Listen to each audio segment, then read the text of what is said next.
New ইয়র্কের জ্যাকসনহাইটস থেকে আপনাদের সঙ্গে আছি আমি খালেদ মহিউদ্দিন। সরকারের ভিতরে সরকার, ক্ষমতার ভরকেন্দ্র সামরিক বাহিনী এবং সামরিক বাহিনীর সাথে সরকারের, জনগণের বা অন্যান্য রাজনৈতিক দলের সম্পর্ক, আন্তঃসম্পর্ক বা গোপন কোনো আতাত নিয়েও নানা ধরনের কথা চলছে। এইসব বিষয় নিয়ে কথা বলার জন্য, ক্ষমতার ভরকেন্দ্র নিয়ে কথা বলার জন্য এবং আরো যেসব বিষয়গুলি রয়েছে নিরাপত্তা নিয়ে কথা বলার জন্য আমরা আজ সঙ্গে রয়েছে আমাদের বিএনপির আন্তর্জাতিক বিষয়ক সম্পাদক ব্যারিস্টার রুমিন ফারহানা। ব্যারিস্টার রুমিন ফারহানা, আমাদের অনুষ্ঠানে স্বাগত জানাই। আপনি আমাদের সাথে যুক্ত হয়েছেন, সেজন্য আমাদের শুভেচ্ছা ও কৃতজ্ঞতা জানাবেন। আমাদের সাথে আরো থাকছেন জনাব আসিফ মাহমুদ সজীব ভূঁইয়া, আমাদের যুব ক্রীড়া মন্ত্রণালয়ের পাশাপাশি যিনি স্থানীয় সরকার, পল্লী উন্নয়ন, সমবায় মন্ত্রণালয় সামলাচ্ছেন সেই উপদেষ্টা জনাব আসিফ মাহমুদ সজীব ভাই আজকে আমাদের অনুষ্ঠানের সঙ্গে আছেন। আর জনাব আসিফ মাহমুদ সজীব ভাই, আপনাকে আমাদের অনুষ্ঠানের পক্ষ থেকে, সবার পক্ষ থেকে স্বাগত জানাই। আপনি আমাদের সাথে যুক্ত হয়েছেন, সেজন্য আমাদের শুভেচ্ছা ও কৃতজ্ঞতা জানবেন।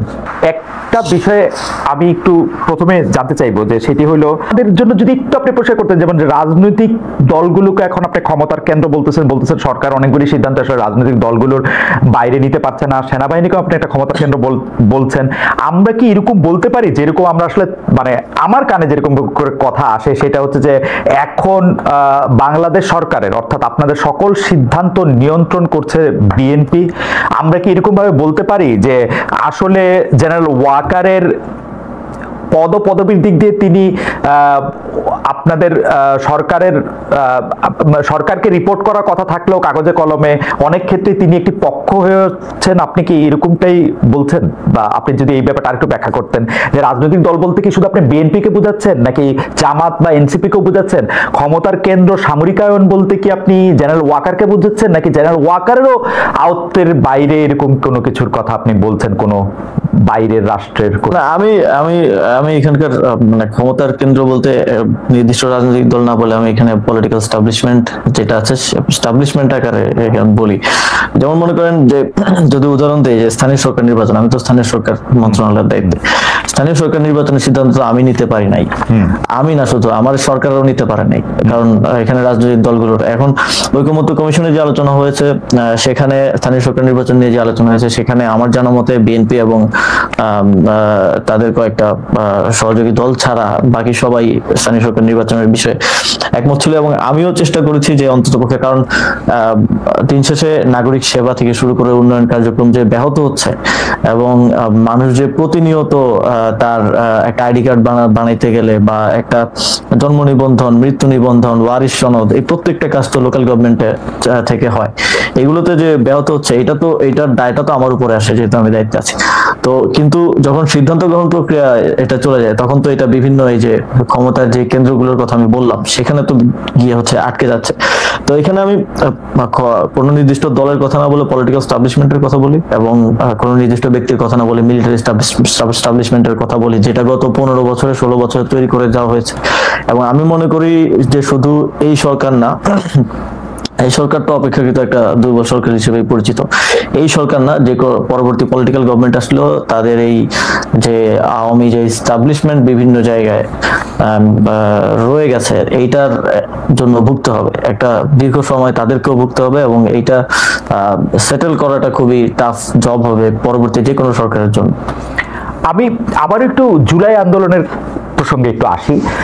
আপনি জুলাই আন্দোলন নিয়ে আপনি বই লিখেছেন, কলাম লিখেছেন পত্রপত্রিকায়, কিন্তু আমরা যেটি দেখতে পাচ্ছি যে এই আন্দোলনে কার কৃতিত্ব কত বেশি, সেটি নিয়ে এখন মানে কয়েকদিন পর পর নতুন নতুন করে এটি আলোচনায় আসছে। সর্বশেষ জনাব নাহিদ ইসলাম, জনাব সাদিক কাইম, মানে তিনি সমন্বয়কে ছিলেন না, বা এই জাতীয় কথায় দেখা গেছে যে শিবিরের সাথেও আসলে ছাত্রদের যে দল, রাজনৈতিক দল, তারা যেটি গ্রহণ করেছেন যে এনসিপির একটি দূরত্ব সৃষ্টি হয়েছে, এনসিপির দূরত্ব বিএনপির সঙ্গে সৃষ্টি হয়েছে, এনসিপির দূরত্ব নানা কারণে জামাতের সঙ্গেও সৃষ্টি হয়েছে, এইসব মিলে এইটাকে আপনি আসলে কিভাবে দেখেন? মানে জুলাই আন্দোলনের কৃতিত্ব নিয়ে বা বাটোয়ারা নিয়ে যে এই ব্যাপারটাকে আসলে আপনি কিভাবে দেখেন?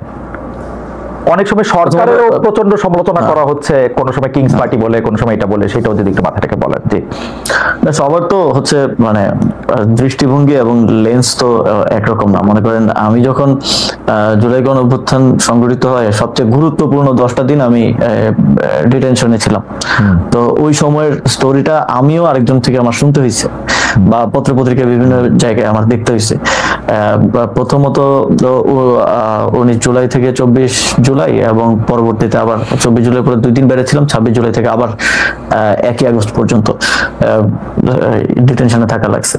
তো আমি আসলে যেভাবে দেখছি বা আমি যেভাবে সিদ্ধান্ত নিছি, সাদিক কায়েম বলেন বা নাহিদ ইসলাম বলেন বা আরো যারা আছে, আরো যেমন ছাত্রদের রাকিব ভাই আছে, তাদের দেখার দৃষ্টিভঙ্গিটা তো এক না। মনে করেন একটা সিদ্ধান্ত, গুরুত্বপূর্ণ সিদ্ধান্ত নেওয়ার ক্ষেত্রে আমরা যারা স্টেক হোল্ডার আছে যাদের সাথে যোগাযোগ তখন হচ্ছিল, অন্তত 5-6 জনের সাথে যোগাযোগ করতাম।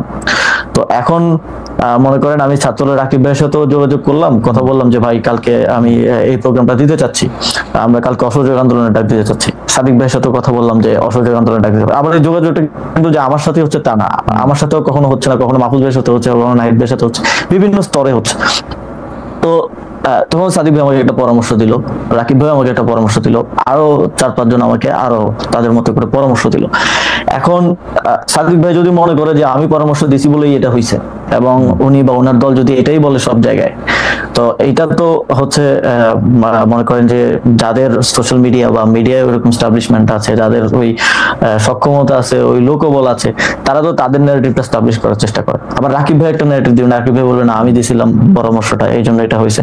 তো এই যে লেন্সটা তো এক এক দিক থেকে একরকম। অনেকে আছে, আরো অনেকে আছে যাদের সাথে আমাদের যোগাযোগ, তারা এটা বলেও না যে এই পরামর্শটা আমি দিছিলাম ওইটা।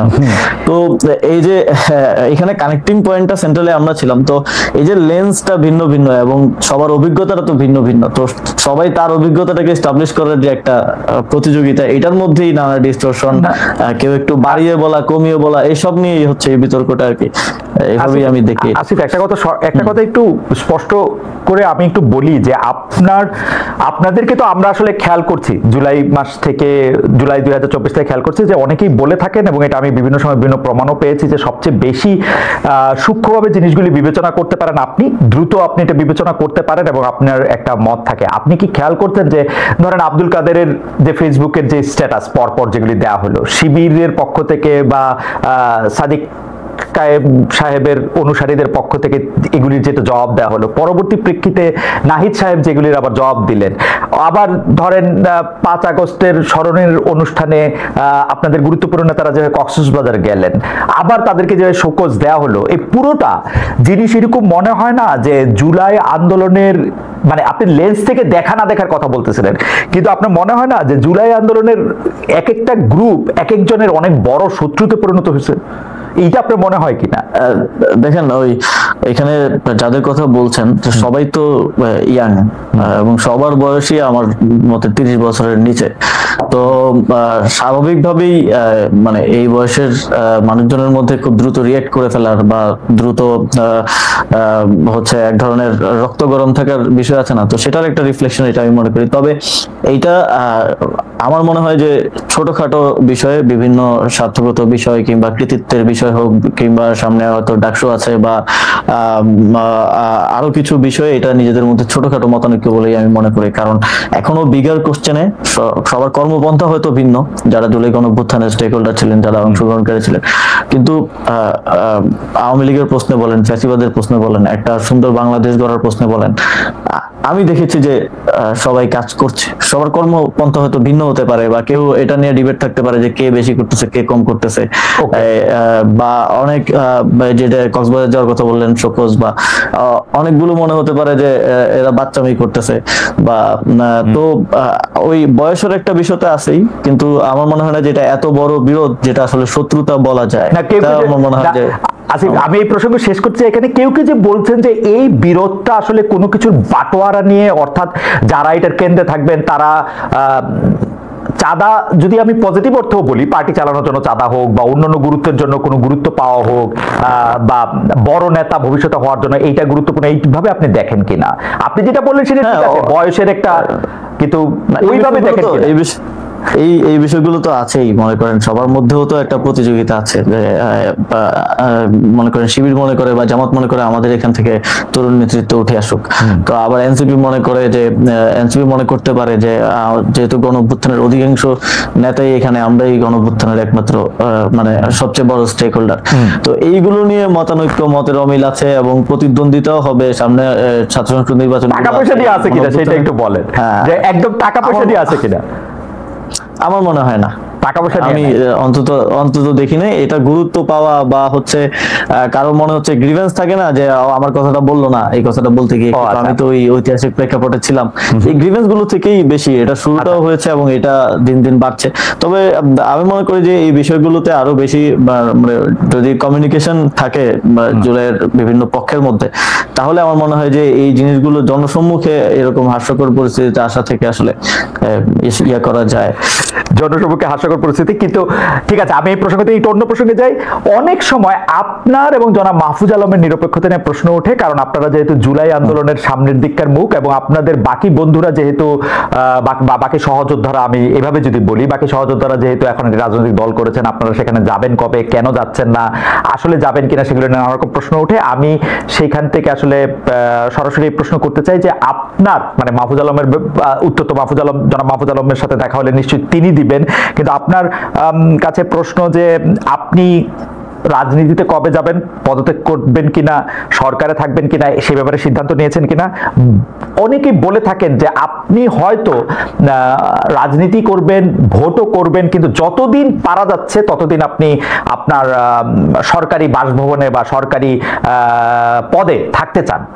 মানে আপনি আমার খুবই প্রিয়, সেই জন্য বলি যে অনেকে বলে থাকে যে আপনি পতাকাবাহী গাড়িতে আরো কিছুদিন চড়বেন, তারপরে ইলেকশন যখন এগিয়ে আসবে তখন আপনি গিয়ে মানে খালেদ ভাই, পতাকাবাহী গাড়ি বা এই বিষয়গুলো মানে এটা আমরা কখনো চাইও নাই বা এটার প্রতি আমাদের ওই রকম কোনো মোহ নাই। আমার দিক থেকে বিষয়টা হচ্ছে কিছু দায়িত্ব নিয়ে তো আমি এখানে আসছি এবং কিছু দায়িত্ব গণঅভ্যুত্থানের সময়, সেই সময়টাতে যখন সমন্বয়করা আমাদেরকে সিলেক্ট করে তখন থেকেই দেয়া যে এই সরকারকে জুলাই গণঅভ্যুত্থানের পক্ষে রাখা, পক্ষের ডিসিশন গুলো নেওয়ার ক্ষেত্রে প্রভাবিত করা এবং ভয়েসটা যাতে থাকে সেই জিনিসটা নিশ্চিত করার জন্য সরকারে আসা। তারপরেও যদিও অনেক অন্যান্য মিনিস্ট্রির দায়িত্ব আসছে, ফর্মাল দায়িত্ব আসছে, তো সেই জায়গা থেকে আমি মনে করি যে এখনো আমাদের কিছু কাজ বাকি আছে। একটা বড় মাইলফলক হচ্ছে এই যে ঘোষণাপত্রটা আমরা ইয়া করতে পারলাম, জুলাই ঘোষণাপত্রটা দেওয়া সম্ভব হলো। এখনো জুলাই সনদ বাকি আছে, জুলাই সনদের বাস্তবায়ন প্রক্রিয়া কি হবে এটা নিয়ে বিভিন্ন ধরনের মতানৈক্য, আমাদের যে ঐকমত্য কমিশনের বাস্তবায়নের বিষয় আছে এবং আমি মনে করি যে যেই দায়িত্ব নিয়ে এবং যেই যাদের ম্যান্ডেট নিয়ে আমি এখানে এসেছি সেই অনেকগুলো দায়িত্বই আমাদের পালন করা বাকি রয়ে গেছে। তো সেই জায়গা থেকে যতটুকু সম্ভব সেই দায়িত্বগুলো শেষ করতে চাই, কারণ এটা একটা ঐতিহাসিক দায় হিসেবেও থেকে যাবে যদি আমি সেটা শেষ করে যেতে না পারি আমার জায়গা থেকে। তো সেটার জন্য আমরা আমাদের জায়গা থেকে কাজ করছি। তবে আমি নিজেও ব্যক্তিগতভাবে এটা মনে করি, এটা আমি আগেও বলেছি যখন বিভিন্ন সময় কথা উঠেছে, যে রাজনীতিতে সরাসরি জড়িত কারো সরকারে থাকা উচিত না, যদিও এরকম কয়েকজনই আছেন এবং আমরা মনে করি যে নির্বাচনকালীন সরকারে, স্পেসিফিকলি নির্বাচনকালীন সরকারে, কালীন সরকারে শুধু নির্বাচন করব কি করব না সেটার জন্য না, যদি আমি নির্বাচন নাও করি তাহলেও নির্বাচনকালীন সরকার আমার থাকা উচিত না, যেহেতু এটা নিয়ে কনসার্ন আছে এবং আমাদের গণতান্ত্রিক রূপান্তরের একটা মানে আমাদের জুলাই গণঅভ্যুত্থানের যদি 3টা ম্যান্ডেট আমি ধরি, যে বিচার, সংস্কার এবং গণতান্ত্রিক রূপান্তর, তো গণতান্ত্রিক রূপান্তরের যেই দায়িত্ব আছে এবং সেখানে কনফ্লিক্ট অফ ইন্টারেস্ট এড়িয়ে চলার যে বিষয় আছে, সেখান থেকে আমি মনে করি যে রাজনীতিতে যুক্ত হওয়ার ইচ্ছা আছে এরকম কারোই নির্বাচনকালীন সরকারে থাকা উচিত না, তফসিলের আগেই তাদের আসলে। এটা আমি, মাহফুজ আলম, আরো যদি কেউ থাকেন সরকারে, আরো যারা আছেন সবারই নির্বাচনকালীন সরকারে থাকা উচিত না, কারণ আমাদের মাননীয় প্রধান উপদেষ্টা বারবারই বলছেন যে আমরা একটা বেস্ট ইলেকশন আসলে জাতিকে উপহার দিতে চাই। তো সেই জায়গায় কোনো কোশ্চেন এবং কনফ্লিক্ট অফ ইন্টারেস্টের জায়গা যাতে না থাকে, এটা নিশ্চিত করাটা আমি নিজের দায়িত্ব বলেও মনে করি। ওকে, তাহলে এখানে আবার দুইটা প্রশ্ন আছে। তার আগে শুধু এই লাইনে জেনে নিতে যে আপনি বলছেন যার রাজনীতি করার ইচ্ছা আছে বা যে রাজনীতি থাকবেন তিনি নির্বাচন করুক আর না করুক, নির্বাচনকালীন সরকারে থাকা উচিত। আপনার কি রাজনীতি করার ইচ্ছা আছে? অর্থাৎ দেশে এই যে জাতীয় সঙ্গীত, জাতীয় পতাকা, ৭১-এর স্বাধীনতার পক্ষে কথা বলা বা কারা তার সঙ্গী হবে, কারা জঙ্গি হবে, এই জিনিসগুলি কিন্তু ৭৮ সালের পর থেকে, বিএনপির প্রতিষ্ঠার পর থেকে বিএনপি আসলে লিড করেছে জাতিকে, বিএনপি পথ দেখিয়েছে, বিএনপি ইনক্লুশন করেছে, বিএনপি আজকে যাদেরকে মুনাফেক বলে তাদের গাড়িতে জাতীয় পতাকা দিয়েছে, বিএনপি পলিটিক্যালি তাদের দীর্ঘদিনের পরীক্ষিত রাজনৈতিক নেতাদের বঞ্চিত করে জামাত নেতাদের হাতে ধানের শীষ তুলে দিয়েছে, জোট করে যা করার না তাও করেছে। এখন হঠাৎ করে জামাত এত খারাপ হয়ে গেল, আমি জনাব ইশাকের সাথে একদম একমত। যদি আজকে সিনারিওতে আওয়ামী লীগ থাকতো, ওর যদি জামাতকে লাগতো, তখন কিন্তু জামাত এত খারাপ হইতো না। বিএনপির এই রাজনীতিটাকে আপনি অনেক স্বার্থবাদী, মানে আপনি আপনাদের এই রাজনীতিটাকে অনেক স্বার্থবাদিতার রাজনীতি আপনি মনে করেন কিনা? দেখুন, বিএনপি ভোটের রাজনীতি করে, আওয়ামী লীগও ভোটের রাজনীতি করে। বাংলাদেশে এই ভোটের রাজনীতিতে, বাংলাদেশে নয় মানে সারা বিশ্বব্যাপী ভোটের রাজনীতিতে জোট একটা খুবই কমন একটা ফেনোমেনা, এবং সেই জোট গঠন আওয়ামী লীগও যেমন এক সময়ে জামাতের সঙ্গে যুগপৎ আন্দোলন করেছে, বিএনপিও সেভাবে জামাতের সঙ্গে 2001 সালে গিয়ে জোট করেছে। কিন্তু গত 15 বছর আমরা যেভাবে মুক্তিযুদ্ধের ইতিহাস বিকৃতি, সকল কৃতিত্ব একজনের হাতে দিয়ে দেওয়া, মুক্তিযোদ্ধার তালিকার মধ্যে হাজারে হাজারে ভুয়া মুক্তিযোদ্ধা ঢোকানো, কিংবা ধরুন একেবারে legal frame digital security act করে দিয়ে মুক্তিযুদ্ধের ব্যাপারে কি বলেরও করা হয়েছে। বিএনপি কিন্তু 3 বার রাষ্ট্র পরিচালনার দায়িত্বে ছিল অতীতে, কিন্তু কখনো কিন্তু আমরা তেমনটি ঘটতে দেখি নাই। হ্যাঁ, আমি অস্বীকার করবার কোনো উপায় নাই, বিএনপি জামাতের সঙ্গে জোটের রাজনীতি করেছে, বিএনপি নিজামী গাড়িতে পতাকা তুলে দিয়েছে, মন্ত্রিত্ব দিয়েছে, এগুলো অস্বীকার করবার কিছু নেই, এগুলো ইতিহাস, এগুলো আমরা সকলেই জানি। তবে বাংলাদেশে রাজাকারের গাড়িতে প্রথম পতাকা আওয়ামী লীগ কিন্তু যখন তারা ক্ষমতায় এসেছিল 96 সালে, তখন কিন্তু তারা তুলে দিয়েছিল নুরু রাজাকারের গাড়িতে, আমরা যদি নামটা যদি ভুল না করে থাকি, হ্যাঁ, তো তারা তুলে দিয়েছিল। সো একটা বিষয় বলেন না, আমি কিছু বলতে চাইতেছি না, আমি শুধু মনে করাই দিতে চাচ্ছি যে মানে আমি এটা আওয়ামী লীগের আমলে বিএনপি নেতৃবৃন্দকে খুব বলতাম, সরি আওয়ামী লীগের নেতৃবৃন্দকে খুব বলতাম, কিছু হলে বিএনপি জামাতের দোষ দিত, তো তা আমি ওদেরকে মনে করাই দিতাম যে ভাই আপনি তো দল করেন আওয়ামী লীগ, বিএনপি জামাত কি করলো সেটার অনুসরণ কেন করেন? না না, আমি জাস্ট এটুকুই বলতে চাইছি যে দুটো দলই কিন্তু ভোটের রাজনীতিতে জোট করেছে, বিভিন্ন সময় বিভিন্ন দলের সঙ্গে জোট করেছে। আমি আজকে একটা খবরের দিকে আপনার একটু দৃষ্টি আকর্ষণ করি। বাংলা আত্মরের ইতিহাস পরিবর্তনের উদ্যোগ ইউনূস সরকারের, isn't it a very alarming news? এবং সেই নিউজটার ভেতরে যখন আপনি ঢুকবেন, আপনি দেখবেন সেখানে বলা হচ্ছে জামাতে ইসলামী আরো দুটো দল, হ্যাঁ, এই দুটো দল ইসলামপন্থী, তাদের ব্যাপারে ৭১-এর এই দল তিনটার নাম বাদ দিতে হবে ইতিহাস থেকে। পরবর্তীতে এই ব্যাপারে জামুকা জানতোই না, যখন জানতে পারলো তখন তাদের তীব্র প্রতিবাদের মুখে এইটুকু বলা হলো যে তৎকালীন জামাতে ইসলামী এবং অন্য দুটো ইসলামিক দলের আগে তৎকালীন শব্দটা বসিয়ে দেয়া হবে। তো আমি মাত্র কিছুক্ষণ আগে আমি নিউজটা দেখেছি, সো আমি আসলে পুরোটা পড়তে পারিনি। এই নিউজটার ভেতরে খুব পরিষ্কার বলে দেওয়া আছে যে মুক্তিযুদ্ধের ইতিহাস থেকে কিভাবে জামাতকে এবং জামাতের অ্যালাইড যে পলিটিক্যাল পার্টিগুলো ছিল সেই সময় তাদেরকে বাদ দেবার একটি চেষ্টা আমরা লক্ষ্য করছি। আপনি দেখুন, এই সরকারের আগে যে সরকারটি ছিল ইমিডিয়েটলি বিফোর আওয়ামী লীগের যে সরকার, তাদের ব্যাপারে আমি সংসদে দাঁড়িয়ে একবার বলেছিলাম যে বাংলাদেশের ইতিহাসে এত বেশি মুক্তিযুদ্ধের বিপক্ষের কোন শক্তি আওয়ামী লীগের মতন কোনোদিন ক্ষমতায় আসছে নাই। বিকজ আওয়ামী লীগ যেটা করেছে, বাংলাদেশের মুক্তিযুদ্ধের যে মূল স্পিরিট, সাম্য, মানবিক মর্যাদা, সামাজিক ন্যায় বিচার এবং গণতন্ত্র, এই প্রতিটা জিনিসকে গত 15 বছরে তারা ধ্বংস করে দিয়েছে। আমি একটু আপনার সাথে শামিল হই এই ব্যাপারে, আমি আপনার সাথে সম্পূর্ণ একমত। আওয়ামী লীগ সবচেয়ে বেশি মুক্তিযুদ্ধের যে স্পিরিটটার কথা তারা বলেছে তার বিপক্ষে তার প্রতিটা অবস্থা ছিল, কি বলে প্রাতিষ্ঠানিক মানে প্রতিষ্ঠানগুলিকে ধ্বংস করা থেকে শুরু করে গণতন্ত্রকে বজায় না রাখা, মানে সমাজতন্ত্র নিশ্চিত না করা, ধর্মনিরপেক্ষতা, যাতে তোমাদের ক্ষেত্রেও তারা 10-0 পেয়েছে। একদম কিন্তু আপনি যদি একটু বিএনপির রাজনীতিটা যদি একটু বলেন একটু সুবিধা। দেখুন, বিএনপির হাত ধরে কিন্তু এই যে চতুর্থ সংশোধনী, যেটা বাংলাদেশের সংবিধানের মূল স্পিরিটটাকে নষ্ট করে দেয়, একদলীয় শাসন ব্যবস্থার দিকে নিয়ে যায়, আজীবন রাষ্ট্রপতি ঘোষণা করার দিকে নিয়ে যায়, সেই জায়গা থেকে বাংলাদেশকে মুক্ত কিন্তু বিএনপি করেছে।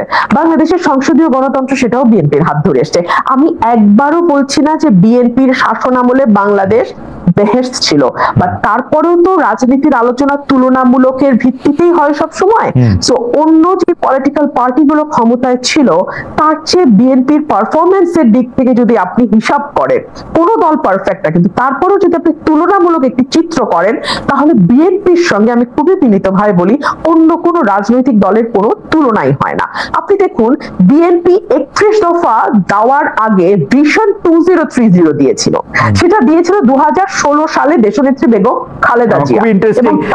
খুব ইন্টারেস্টিং, বিএনপি অনেকগুলি সংস্কার প্রস্তাব করেছে, 31 দফা খুব ভালো, কিন্তু যেই বিএনপি বুঝতে পেরেছে তারা ক্ষমতার খুব কাছাকাছি এসছে, তখন সকল ধরনের সংস্কারের বিপক্ষে তারা একটা দাঁড়িয়ে গেছে, কারণ তারা বুঝতে পারতেছে যে তাদেরকে আওয়ামী লীগের মতো করে দেশ শাসন করতে হবে, তাদেরকে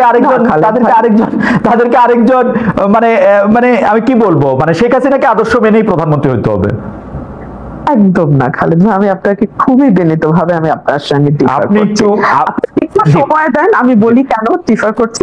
আচ্ছা, বিএনপি এটা বলেছে যে যেই সংস্কারগুলো মূল, যেমন প্রধানমন্ত্রী, রাষ্ট্রপতি, মন্ত্রী পরিষদের মধ্যে ক্ষমতার ভারসাম্য, এক ব্যক্তি পরপর দুইবারের বেশি প্রধানমন্ত্রী হতে না পারা, সংসদে আপার হাউস লোয়ার হাউসের প্রভিশন আনা, আর্টিকেল 70 সংশোধন করা, এই প্রতিটাই কিন্তু সাংবিধানিক সংস্কার।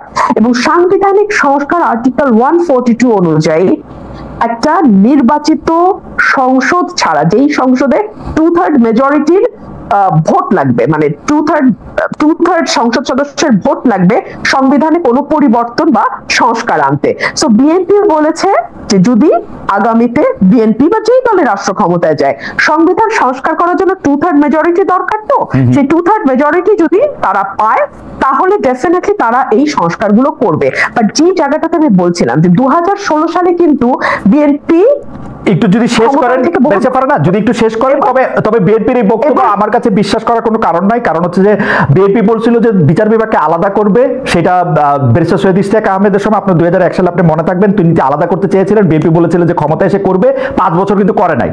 আর এখন তো ওই সময় তো করবে বলে করে নাই, এখন করবে না বলতেছে, এখন কি আর করবে জীবনে? খালেদ ভাই, আমি শুধু বলবো যে সময়ই এই কথাগুলোর উত্তর দিবে। বিচার বিভাগ স্বাধীন করবে না, এটা কি বিএনপি একবারও বলেছে? স্বাধীন বিচার বিভাগ করবে বলছিল, তারপরেও করে নাই। এটা তো সংস্কার তো করবে না, মানে 2বারের বেশি প্রধানমন্ত্রী থাকতে পারবে না, এটা করবে না বলছে বিএনপি, তৈলি কি আর করবে? ওইটা করবে বলছিল না, বেঁচে পারেন। আমি আপনাকে বলি, বিচার বিভাগ আলাদা করার ব্যাপারে সকল প্রস্তুতি ব্যারিস্টার সৈয়দ ইশতিয়াক আহমেদ আইন উপদেষ্টা হিসেবে নিয়ে রেখেছিলেন 2001 সালে। তখন এটি করতে চেয়েছিলেন, বিএনপির পক্ষ থেকে বলা হয়েছিল আমরা আসি, আমরা এটি করব। তারপরে 2001 থেকে 2006 সাল পর্যন্ত বিএনপি ক্ষমতায় ছিল, বিচার বিভাগ আলাদা হতে সময় লেগেছে আরেকটি তত্ত্বাবধায়ক সরকার আসা। তো সেটি তো তারা বলছিল যে তারা করবে, তাও 5 বছরে করে নাই। এই ক্ষেত্রে তারা বলতেছে যে 2বারের বেশি প্রধানমন্ত্রী না থাকার যে অপশন, সেটা তারা কোনোদিন মানবে না। তো যেটা মানবে না, এটাকে কোনোদিন করবে না, এটা করবে না। কেন করবে না আমি সেটা আপনাকে বলি। বলেছে বিএনপি এটুকু বলেছে যে পরপর 2বারের বেশি, মানে 3rd টার্মে সে প্রধানমন্ত্রী হতে পারবে না, এটা বলেছে। আচ্ছা, আপনি আমাকে দেখান তো ওয়েস্টমিনস্টার ডেমোক্রেসি যে দেশগুলো আছে, হ্যাঁ, সেখানে কি একটা দল তারা আগে থেকে বলে যে না, পরপর 2বারের বেশি আমরা একজনকে প্রধানমন্ত্রী করব না, বা আমরা পরপর 3বারের বেশি একজনকে করব না, বা 1বারের বেশি একজনকে করব না? এটা তো দলের নিজস্ব সিদ্ধান্ত যে তারা কাকে প্রধানমন্ত্রী করবে, কাকে প্রধানমন্ত্রী করবে না। এই স্বাধীনতাটুকুকে আমরা দলকে দিব না? হ্যাঁ, দিব। বেঁচে পারে না, বেঁচে পারে না। আমি আপনার কাছে আবার আসবো, জনাব ইশাককে একটু শুনে আসি। শুধু আমি একটু এটা বলে রাখি, দলের কোনো সিদ্ধান্ত নেওয়ার ক্ষমতা নাই দলের টপকে চেঞ্জ করার। আমরা গত 40 বছরে তাই দেখছি। ওয়েস্টমিনস্টারের উদাহরণ আপনি দিলেন, ওয়েস্টমিনস্টার ডেমোক্রেসি বাংলাদেশে আইসা ওই যে, মানে আমি কি বলবো, পথিক তুমি পথ হারাই আছো, আমরা নামে বলি আর কি। যে মানে মানে ওয়েস্ট ইন্ডিজের ডেমোক্রেসি বাংলাদেশে এসে একটা ডিফারেন্ট ডেমোক্রেসি, এটা আসলে আমাদের স্টাইল। আমি একটু জনাব ইশাকের কাছে না আপনার কাছে আসি, আমি বেঁচে পারা না, আপনি এই বিষয়ে একটু নতুন করে একটু বলবেন। জনাব ইশাক, আমরা আজকে ডেইলি স্টার সম্পাদক জনাব মাহফুজা নামের একটি কলাম প্রকাশিত হতে দেখি, সেখানে তিনি লিখছেন সম্প্রতি কি বাংলাদেশে এমন কিছু ঘটেছে যার কারণে আমাদের এই বিশ্বাস জোরদার হবে যে আমরা গণতন্ত্রের পথে এগুচ্ছি, সামাজিক যোগাযোগ মাধ্যম ব্যবহার করে জোর খাটিয়ে সরকারকে হুমকি দিয়ে আলটিমেটাম দিয়ে এবং আরো বিভিন্ন উপায়ে সরকারকে নতি স্বীকারে যারা বাধ্য করছে তাদের কথা বাদ দিলে বর্তমান শাসন প্রক্রিয়া এমন কিছু কি রয়েছে যেখানে সাধারণ মানুষের মতামত প্রতিফলিত হচ্ছে? জনাব ইশাক, আপনার মন্তব্য আমরা একটু শুনতে চাই। আরো দুই একটা বিষয় আপনার কাছে জানার আছে।